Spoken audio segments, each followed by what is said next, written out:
Olá pessoal, o meu nome é Henrique e eu sou bolsista do Projeto Gama pela Universidade Federal de Pelotas.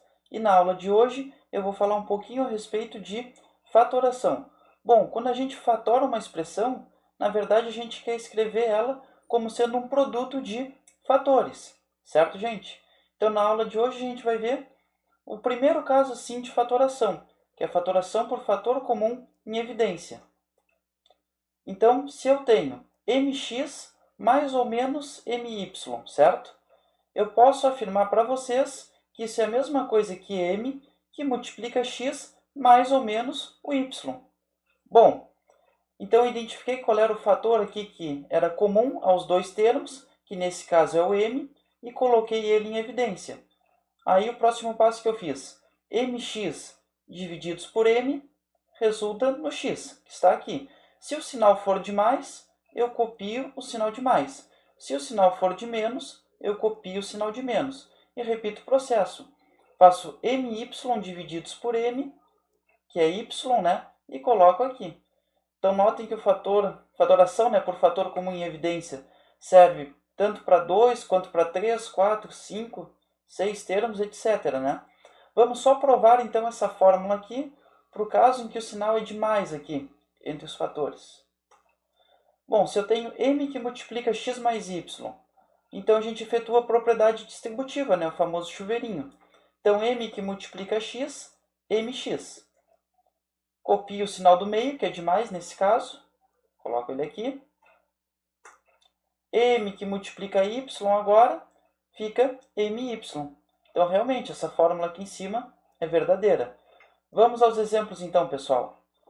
Então, exemplo, fatore as seguintes expressões. 7x mais 7y. Vamos identificar quais são os fatores que são comuns a esse primeiro termo aqui e esse segundo aqui.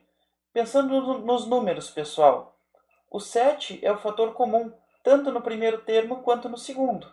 Então, com certeza, a gente vai ter que colocar o 7 em evidência. Entre o x e o y não tem nada em comum. Então, o único fator que vai ser comum em evidência, né, vai ser o número 7. Agora a gente repete esse processo.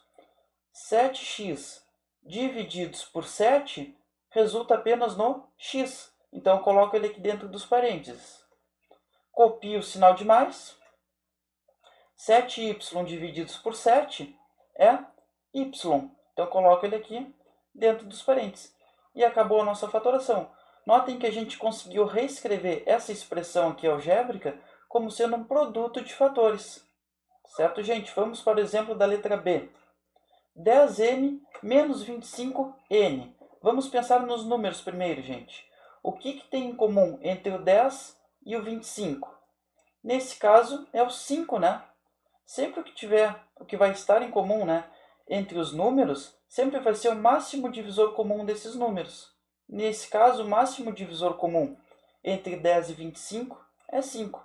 Então, coloco ele aqui. Certo, gente?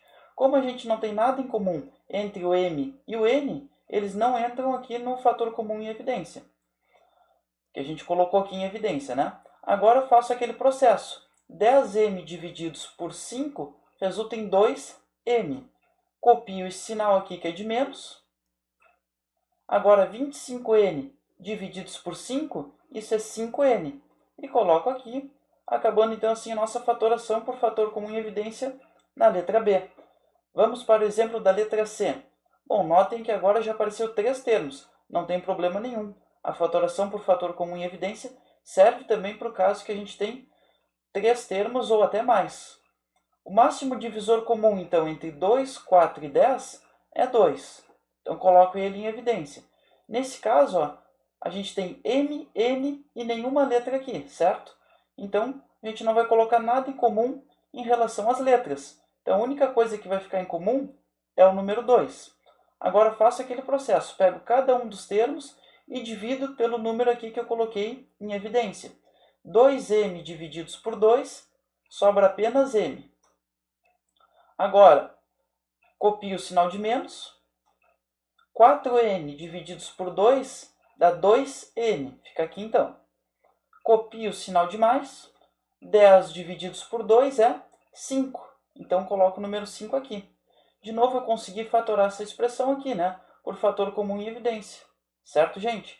Se vocês ficarem na dúvida na hora de fazer a fatoração por fator comum em evidência, realizem a propriedade distributiva aqui. Obrigatoriamente vocês vão ter que voltar para a expressão original. Certo, gente? Fica como exercício para vocês então. Agora a letra D. Eu tenho x na quinta mais 3x ao quadrado. E eu quero fatorar essa expressão. Bom, aqui eu tenho o número 1 que está multiplicando, né, que não precisa aparecer. E aqui eu tenho o número 3. Bom, o que eu tenho em comum entre o 1 e o 3 é só o 1. Então, nesse caso, nem precisa colocar ele em evidência, porque 1 vezes qualquer número é sempre qualquer número, né? Vamos nos preocupar, então, com as letras x na quinta e o x ao quadrado. Vamos ver o que tem em comum entre o x na quinta e o x ao quadrado. Sempre que a gente tiver potências assim, pessoal, com a mesma base, o que vai estar em comum assim, né, entre essas potências, sempre vai ser a potência de menor expoente. Nesse caso, o x ao quadrado. Então, coloco x ao quadrado em evidência. Agora, efetuo aquele processo. X na quinta divididos por x ao quadrado é x ao cubo, porque é um quociente de potências de mesma base. Eu conservo a base, que é o x, e faço 5 menos 2, que dá 3. Então, x ao cubo. Copio o sinal de mais. Agora, 3x ao quadrado divididos por x ao quadrado resulta apenas no fator 3. Então, coloco ele aqui. E acabou, então, a nossa fatoração aqui do exemplo letra D. Essa foi a aula de hoje, pessoal. Qualquer dúvida, sugestão ou críticas, por favor, deixem aí nos comentários. Muito obrigado.